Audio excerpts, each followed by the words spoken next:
Она стояла гордая, как скалы, как ветер вольный над седым хребтом.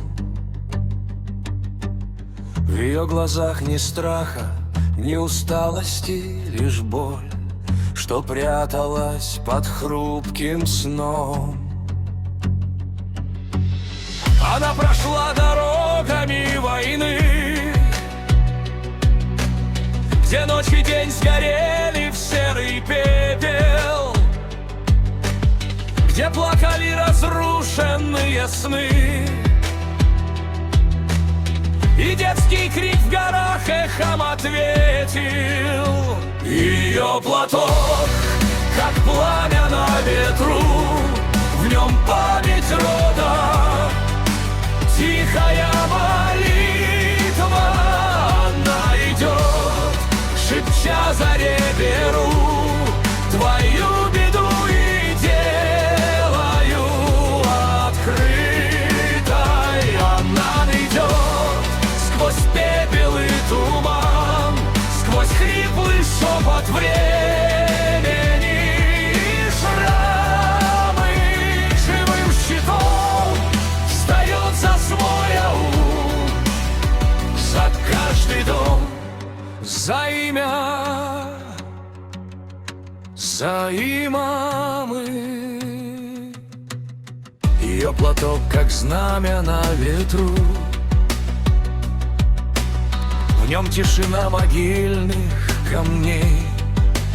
Битва, она шептала небу поутру, как будто с Богом делит эту притчу. Она идет, как будто это бой, не только с тем, кто жжет чужие стены, а с той виной, что дремлет под землей, с немой тоской, цепляющейся к венам. Ее платок, как пламя на ветру, в нем память рода, тихая молитва. Она идет, шепча заре беру твою беду и делаю открытой.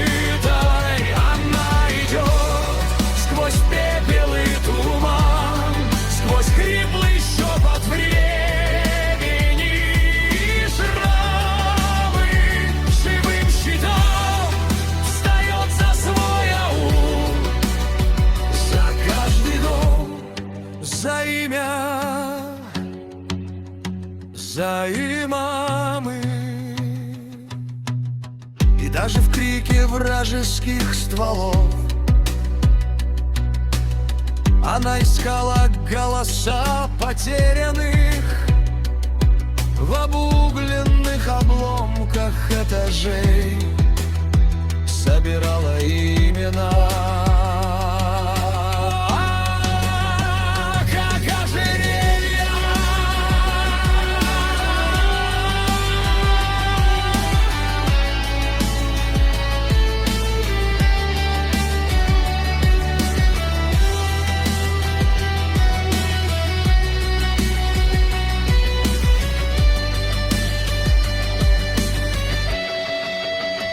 Ее платок, как пламя на ветру, в нем память рода, тихая молитва. Она идет, шепча заре беру твою беду и делаю открытой. Она идет сквозь пепел и туман, сквозь хриплый шепот времени и шрамы. И каждый шаг ее, как тихий стон, и каждый вздох, как клятва быть упрямой.